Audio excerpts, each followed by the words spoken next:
Hey everyone, today we're going to talk about our O-ring kit. It has 3 different styles of O-rings or gaskets and 6 of each, so I have enough for one 6-product dispenser. The 3 different types of O-rings are for the nozzle post O-ring right here, this bad boy. The case nut top O-ring, this is kind of bigger one here. And then the plunger head O-ring, this is our plunger rod assembly, and this is the plunger head. So there's a gasket right in there. Each O-ring kit comes with a photo reference as well, telling you what they are. And here are the 3, so you have a nice comparison. To remove the nozzle post, you can use, if you have a dental pick handy, you can use that. You could take a pocket knife, anything sharp. You could take a fork, anything to kind of reach underneath and kind of stab into it. And depending on how old it is, it might just be dry and flaky and pop right off. Others you might have to kind of mess around with. So this one, I just kind of stabbed into, I ended up cutting it in half. Peel it off that way. The nozzle post O-ring is something that you really would rarely have to change out.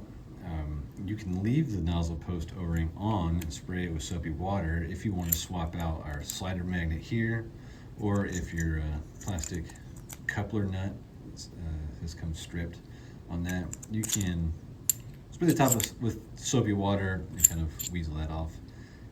If it's easier to just remove the gasket, put everything back on, that's fine too.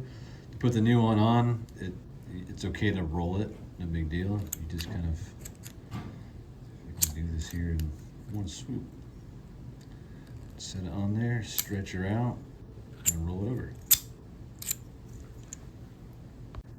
To replace the case nut top O-ring, I've removed the one that was originally on there. Sometimes they can go missing. Commonly, I've seen them, they can get worn down, or if you screw this on too tight, they can kind of, what's the word I'm looking for, kind of stick into there and can kind of get ripped out. Quick reminder, your cup couplers, they only need to go snug. They don't need to be super tight. However, things go disappearing. So same way with the nozzle post, it's okay to roll this, not a big deal.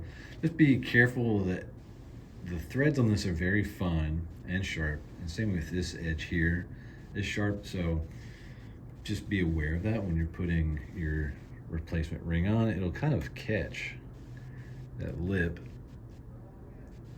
like that, and then you can just kind of set her down that way.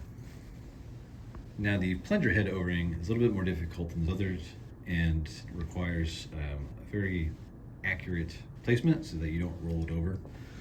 We need to remove the case nut to access the plunger head, and the sides of the case nut have grooves where you could fit an adjustable wrench. You can put I believe it's 1 1/4 inch socket on there.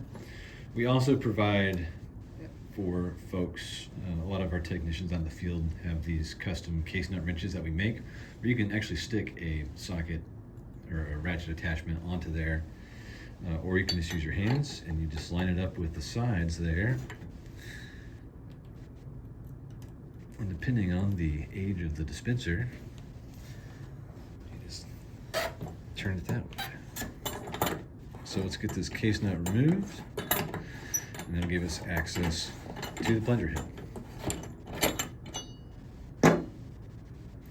Once I feel like it's nice and wobbly there, you can just pull it up. So move that off, and see if I can zoom in here. We're going to be replacing this gasket right here.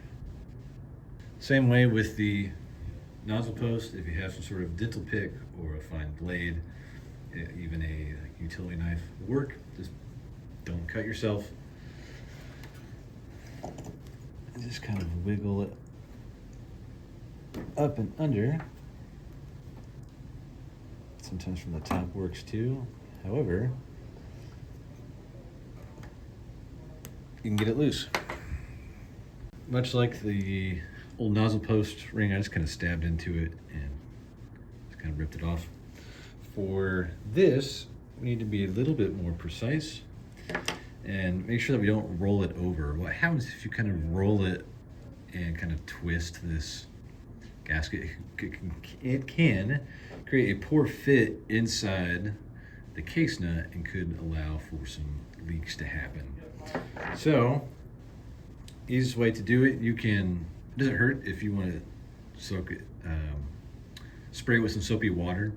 This helps you get a nice fit, doesn't really matter. Let's see if I can do this without blocking it here. You're just gonna kind of, much like with the case nut, you're just gonna kind of set it into that groove first, and then just kind of pull it over and make sure it's not rolling. I don't know if you could kind of tell from that. Unless you have like a really bad roll on it, you should be fine. You'll know pretty quickly once you put stuff back together whether or not you need to redo it or not. Once we got that on, we can put our case nut back. And so we're just gonna fit that over the flow guide there and set this on and just push down. Case nuts can be kind of tricky to screw back in depending on how clean the system is, how old it is. Some of them, just like this one, just slides right on. And you don't need to do a death tighten on it. You need to feel where it gets kind of tight and then just give it about a quarter turn or so. So that's our O-ring kit. If you need one, give us a call and we'll get you taken care of.